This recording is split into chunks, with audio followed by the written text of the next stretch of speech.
Congress party के अयोध्या में रामलला प्राण प्रतिष्ठा कार्यक्रम में शामिल होने से इनकार करने पर विरोध के स्वर मुखर होने लगे हैं।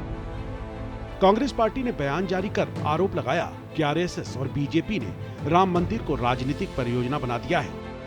यही नहीं, निर्माण पूरा हुए बिना राम मंदिर का उद्घाटन चुनावी फायदे के लिए किया जा रहा है। अब कांग्रेस के बयान और प्राण प्रतिष्ठा कार्यक्रम से दूरी पर पार्टी के नेता प्रमोद कृष्णम ने हमला किया है।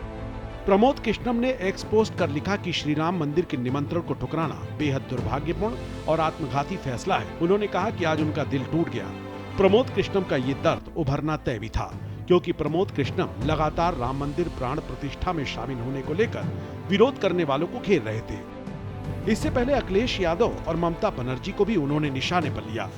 अखिलेश यादव जी को भगवान के मंदिर के प्राण प्रतिष्ठा का जो निमंत्रण मिला, ये उनका परम सौभाग्य का विषय है, लेकिन निमंत्रण को ठुकराना परम दुर्भाग्य का विषय। कोई भी हिंदू भगवान के मंदिर के प्राण प्रतिष्ठा के समारोह के निमंत्रण को ठुकरा नहीं सकता। सबसे बड़ी नौटंकी तो टीएमसी है।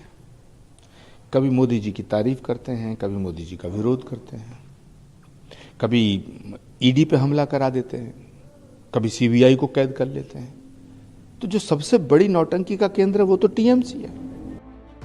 प्राण प्रतिष्ठा कार्यक्रम से कांग्रेस और विपक्षी पार्टियों की दूरी पर संतों ने भी मोर्चा खोल दिया है।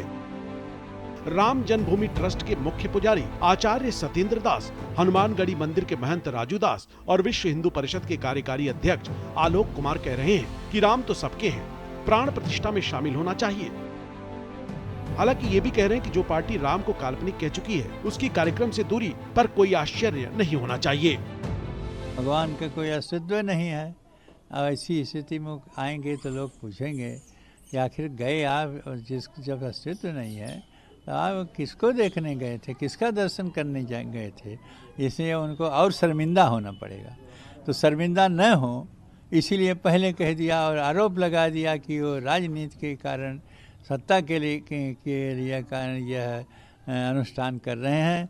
तो उसमें राजनीति है, हम लोग राजनीति से परे हैं। राम जन्मभूमि का निमंत्रण को उन्होंने ठुकराया है, दुर्भाग्य की बात है। हम लोग शुरू से ही कह रहे थे कि ये कालनेमी वाले रूप धारण करने वाले कांग्रेसी कभी राम जन्मभूमि मंदिर भव्य दिव्य निर्माण से खुश नहीं है। मेरा सवाल ये है इन लोगों से, क्या ये बीजेपी के इवेंट है क्या? आपने सीधे तौर पे कह दिया अर्धनिर्मित मंदिर और बीजेपी राजनीति करती है। बीजेपी ने आपको निमंत्रण दिया है क्या? आपको तीर्थ क्षेत्र ने निमंत्रण दिया, राम भक्तों ने निमंत्रण दिया, आपने राम भक्त के निमंत्रण को इस प्रकार से ठुकरा दिया। रहा न कुल कोई रोबन हारा, यश होगा हाल तुम्हारा। विश्व के सब हिंदुओं की आकांक्षा के अनुरूप मंदिर बनकर तैयार हो गया है। इसमें प्राण प्रतिष्ठा हो रही है। हमारे लिए यह एक धार्मिक और आध्यात्मिक बात है और इसका राजनीति से हम कोई संबंध नहीं देखते।